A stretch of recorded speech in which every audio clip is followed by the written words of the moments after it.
Happy Monday, everyone. It's John Lorden here with another episode of Brain Scratch, Case Cracked. Hope you all had a wonderful weekend. Thank you so much for stopping by and spending some time with me here today. I'm really excited to share this story because when I speak to family members that have missing loved ones, I keep referring to this story and I just haven't had a chance to get it out on the channel yet. So I'm really happy it's finally here. If that gives you a clue as to the ending of this story, I'll go ahead and stop there. I'm sure you'll see what I mean once we get there. This is one that I like to call The Adventures of Joint Vinson. Griffin, Spalding County, Georgia. Michael Carroll got a new job in South Georgia and had to move, but his son, Aubrey Carroll, wanted to finish out the school year. Michael would drive Aubrey over an hour to the closest bus stop each morning so he could finish up his school year at Spalding High School. On May 24, 2016, Aubrey's father once again dropped him off at the school bus stop. Quote, "Everything seemed fine," his father told NBC. However, when his stepmother went to pick him up from the bus stop later that afternoon, Aubrey was nowhere to be seen. His father contacted some of his friends on social media, but couldn't determine where his son was. He filed a missing persons report. The Spalding County Sheriff's Office started investigating. They learned that Aubrey left school that day with a friend of his named David. The following morning, he showed up at another friend's house named Cameron, but Cameron's mother wouldn't allow Aubrey to stay there when she heard that his parents were looking for him. A man came forward saying he had given Aubrey a ride to a truck stop near Jackson, the Flying J truck stop. Unfortunately, the cameras from the truck stop record on a loop, and traces of Aubrey's visit there were recorded over by the time investigators found out about it. They also learned that on May 26th, Aubrey contacted some friends and said he was coming to see them, but he never showed up. Local authorities and FBI investigators quickly concluded that Aubrey was likely a runaway. However, with him skipping out on his last known plans to see more friends of his, there was a very serious question. Had something tragic happened to Aubrey after he ran away? Media noted that his father and investigators were stating they were confident he would be coming back. Did they know something that wasn't publicly released? Family members were becoming more concerned as the days, weeks, and months began to pass. His great-aunt, Joy Binion, was suspicious about Aubrey's father and thought his efforts to find his son may have been masking a darker truth. She was very critical of his parenting style, referring to it as living under the thumb of his parent who ruled, and stating, "It truly seemed like no matter what the child did, it wasn't good enough for the parent with all the control." There was also a question of why Aubrey's mother's side of the family didn't even know he was missing until a family friend saw a Facebook post with a picture of him stating that he was, about a month after he had disappeared. Quote, "We did not think it was necessary to notify that side of the family right away," said Michael, who has legal custody of Aubrey. "At that point, we felt like we were going to find him and everything was going to be okay. I have no idea why he would want to run away. He did get into some trouble the weekend before he ran away, but that wasn't that big a deal." Joy also noted a recorded message that was left for Aubrey's grandfather. It said that Aubrey's leaving wasn't a permanent thing and he would return one day. It also asked them to take down the missing posters because he was okay. In it, he referred to his grandfather as Grandpa. However, Aubrey would usually refer to him as Papa. "Red flag, I think so," said his Aunt Joy in a message that she posted on Facebook. The FBI posted a profile of Aubrey on their website. A $5,000 reward was offered for anyone that could get in touch with Aubrey. The family also launched a GoFundMe to hire a private investigator. Quote, "He was the most caring little boy I've ever encountered in my life. Most boys are rough and tough. He was just the opposite of that. He would take the shirt off his back and give it to someone else," said his mother, Danielle Vinson. In January of 2017, when Aubrey's 16th birthday came around, his family held a balloon launch. Also in January of 2017, there was literally a new sheriff in town. Daryl Dix took office and soon began looking into Aubrey's case, possibly after several family members reached out to him. A new investigator, Todd Hendricks, was also assigned to the case. Quote, "We felt like we just needed to start from square one, re-interviewing people, talking to witnesses, looking at pictures, looking at video, everything all over again," said Sheriff Dix. So witnesses were re-interviewed. The trail was rechecked, once again leading to those last known whereabouts of Aubrey, the Flying J truck stop. A year after his disappearance, the family would hold a candlelight vigil. I wake up every morning asking myself, is today the day that he's going to come home? Where is he? Does someone have him? Stated another aunt of his, Gina Fountain. We're trying to have faith that Aubrey's still alive, so I am persistent in praying that I'm going to get that phone call, or I'm going to hear him come walking up and saying, "Hey, it's Aubrey." Facebook would actually wind up being a huge help in this case. Authorities found a page that looked like it was Aubrey, but it was using a different name.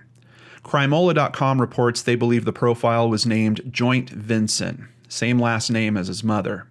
The Facebook page states that Joint is from Tampa, Florida, and works as a cook at the Krusty Krab. There are a few photos, mostly in the wilderness, and you can see Joint's hair and beard getting longer as time passes. Authorities reached out to Joint, and he confirmed he was indeed Aubrey.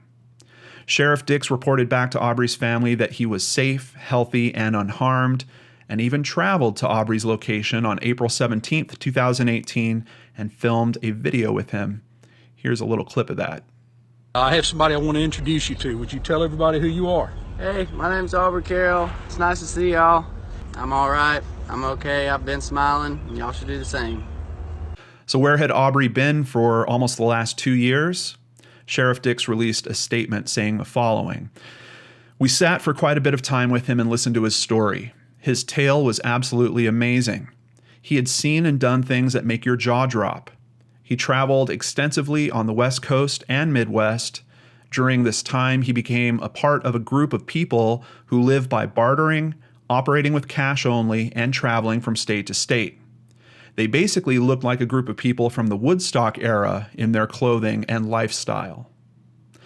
So now that Aubrey was found, would he reconnect with his family or continue on with his adventures as Joint Vinson? Considering that he's already 17 and would be 18 in just a matter of months, his family opted not to try to force anything in terms of bringing him home. But there was one family member that reached out to him. More from Sheriff Dix. One of those family members went out on a limb and sent Aubrey a message, and Aubrey responded. That family member explained what was happening and was able to convince Aubrey to call his mother. Aubrey called his mother and told her that he was ready to come home. However, there were certain conditions that he wanted in place, such as who he would talk to and where he would go when he got home. Aubrey's mother soon confirmed that her son was finally back at home. In terms of the conditions he mentioned, specifically about who he would talk to, I can't find much detail on who he's referring to. It may mean his father, it could mean his stepmother, could also be referring to someone else. How the story ended doesn't matter.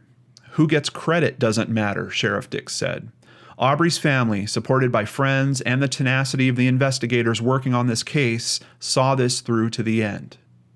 Sheriff Dix also passed along a message that both Aubrey and his mother wanted to share with anyone who is missing a loved one. Keep praying, keep looking, and keep your faith. Miracles happen. Case cracked. So, wow, I get chills even talking about that story again. It's just, this is one of those stories that I tell families time and time again, that you do have to keep that hope alive. Even if it's a teenager and you think they have no way that they could be taking care of themselves out in this world, we find a story like this where he found his own way. He found a community that welcomed him in, and they were able to take him on some adventures. I believe I did find a Reddit thread that was talking about this, and people started talking about what is known as the Rainbow Family. It's also called the Rainbow Group, and they have an annual event called the Rainbow Gathering. I looked into it a little bit. I don't know if this is the same group that actually took Aubrey in, but just if you're wondering about groups like this, their website is www.welcomehome.org. And from that website, I have a quote here. Some say we're the largest non-organization of non-members in the world. We have no leaders and no organization. To be honest, the Rainbow Family means different things to different people. I think it's safe to say we're into intentional community building, nonviolence, and alternate lifestyles. We also believe that peace and love are a great thing, and there isn't enough of that in this world. Many of our traditions are based on Native American traditions, and we have a strong orientation to take care of the earth. Doesn't sound like a horrible group of people to be hanging out with, in my opinion. So, yeah, and I wish I could find some better details. You know, we kind of went through this when we talked about the Emily Paul case, and a lot of us were debating, was there something at home? Was there some reason why she had left? Was there an adult that essentially lured her away in some form? But I still think that in cases like this, where we have someone that has become a runaway, from their point of view, something is wrong in the home life, or there's something that is unfulfilled and there's something else that they're reaching for. I still haven't quite heard of an example where, there's a runaway that just kind of seemed to have a great home life, but they just wanted to go off and do something else. It might be out there. It just hasn't been brought to my attention. If you guys know of a story like that, please let me know about it in the comments down below. I'd certainly like to take a look at that and check that out as well. So yeah, this is one of those happy ending stories that I do like to tell families when I speak to them that have missing loved ones. Sometimes it's 2 years, like in this instance. In Emily Paul's case, it was 5 years. But occasionally, those runaways do get back in contact with their family. And I'm just happy that at this point, Aubrey is old enough. There's even some question. I tried to look into this and I couldn't find very strong information. But with him being 17 in the state of Georgia, there is some responsibility that his parents might still have, like if he conducted some type of criminal act, damaged property or something along those lines. But there also seems to be a little bit of fuzziness in terms of his ability to leave home. I'm seeing a lot of references to 17 as kind of the age specifically for Georgia where you can leave home. But it's weird because when I looked into the legal talk around all of it, I didn't find anything to really support that. It was pretty much 18, which is kind of, the standard here in the U.S. as far as that goes. But I don't know. It's a little confusing because I found so many references. And even the sheriff, there's a quote from him where it's almost like he's saying, well, we can't force him to come home because he's 17.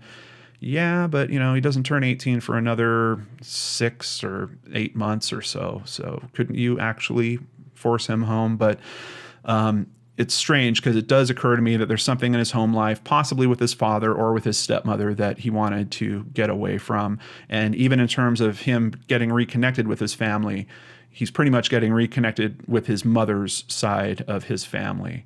I found no mentions at all about his father. As a matter of fact, the quotes that I did get from his father came from articles that were from the period where he was actually missing. I've seen no recent quotes where his father has spoken to the media at all about what has happened. So I'd suspect there's something in that, but I can't tell you guys for sure. So we're switching it up today. We're not doing a formal comment review because there is a little bit of a news update that I want to share with you about last week's episode of Case Cracked. That was the story of the boy that went to the summer camp, and unfortunately his life was ended there. We have a little bit of new information from the lawyer of Joost Breck. Might give us some insight into how he's planning on defending this case. Before we get to that, I do want to thank several new patrons, starting with Simon Angelinetta. Thank you so much, Simon. Really appreciate your support.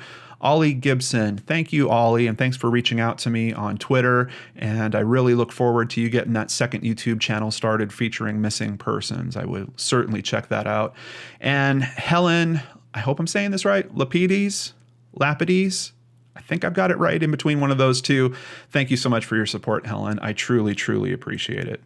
So in something that doesn't happen too often here on Case Cracked, we are going to the screen share, and this is an article from Limburger.nl. It has been converted, and because of that, the English kind of gets broken up in some places. So I'm going to try to make a little more sense out of it as we go.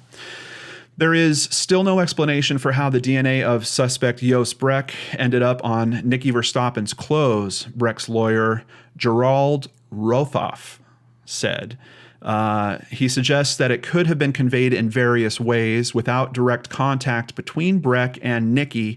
Moreover, according to Rothoff, I'm going to change it every time I say it, apparently. There are 5 more DNA traces. And if you guys remember last week's episode, we mentioned that there was this lawyer that was saying there's 5 profiles that were found. So how could we know that this is the one of the person that ended Nikky's life? Of course, there is also the question of we don't know an official cause of death. He's also suggesting that they're not even sure if they have proof of a sexual assault that happened in this case. So the Public Prosecution Service previously mentioned DNA traces of 3 donors, that of Breck, and they're saying that multiple traces of Breck were found on Nikky's pajama pants and his underpants, which, just in my opinion, looking at this from very far outside, if that is true about the DNA being found in both of those locations, that is pretty suspicious. I don't know that a natural transference would be that easy in terms of getting, in particular, on undergarments. And keep in mind, Jos did not work at the campsite. Everyone supposedly says that they just thought he was a passerby. So the opportunity for any kind of DNA transference and all that already seems like a bit of a stretch in my mind, but obviously this attorney believes in it a bit stronger than that. A single trace of an unknown in a less suspect spot. And once again, I did talk about this in last week's episode. It would make sense that there should be some type of DNA transfer because we know Nikky was sharing a tent. He had a tent mate that was in there with him. I'd be very surprised if they didn't find someone else's DNA. But I'd also be surprised for them to say that it's unknown, because I would think that, especially knowing that this is going to be a DNA-based case, that they would have probably tried to have gotten DNA samples from everyone that was at the camp, or at least in close contact with Nikky. So I'm kind of wondering about this single trace, but they are noting it's in a less suspect spot. And then there's also mention of specifically DNA coming from a sperm sample that was in a tissue found in the environment of the body. It's weird because even when I did last week's episode and I read the information back about the tissue and the cigarette butt being found, I didn't know if those were really tied to Nikky's case in particular. And even in terms of this information, there's no proof that tissue is actually part of this act. So I don't know that this is necessarily going to help the defense if he's able to point to, hey, the police also collected this other piece of information from there. Yeah, well, if they're doing their investigation properly, they're probably going to be taking a lot of information from that scene. So unless the prosecution tried to use that to prove it in some way, which obviously they're not, if it's going to be different DNA than was found on Nikky that ties back to Jos, I just don't know how the defense even is able to use this. I don't know if the legal system works a bit different over there compared to here, but here the information kind of needs to be brought into court, and there's a lot of information that doesn't get allowed into the conversation. If this was going on here, I would say that tissue would probably be ruled out and wouldn't even be included as evidence for the trial, but I'm not sure. According to Rothoff, did I say it at the same time that time? Cause of death and sexual abuse have not been established. The lawyer states that the public prosecutor does not have a case, and his client, based on the information that is available, cannot be the perpetrator. Now, he doesn't really go into any information here to clarify that statement. I don't know how you can say that he certainly is not the perpetrator. If he had that information, I'd be very surprised why he wouldn't talk about that to the press, because he's obviously speaking to the press about at least his thoughts, his initial thoughts on this case. So I'm very curious about that one. Seems like he's also complaining, and I think this is a bit of a bug in the translation, but I think he's also complaining about the file. He's saying that there is only one file. I assume he's talking about the investigation file, and that the file contains, it says the complete file contains 180 files. I think what it's trying to say is the complete file only contains 180 pages. His following statement is that he can get more from a book about the death of Nikky than from the justice file. So I'm kind of curious about that, just with an investigation that's gone on this long, why the file would be so lean in terms of pages, but it doesn't really matter. I mean, if the critical information is in there and they can tie Yost to that critical information, it doesn't matter if it's 5 pages.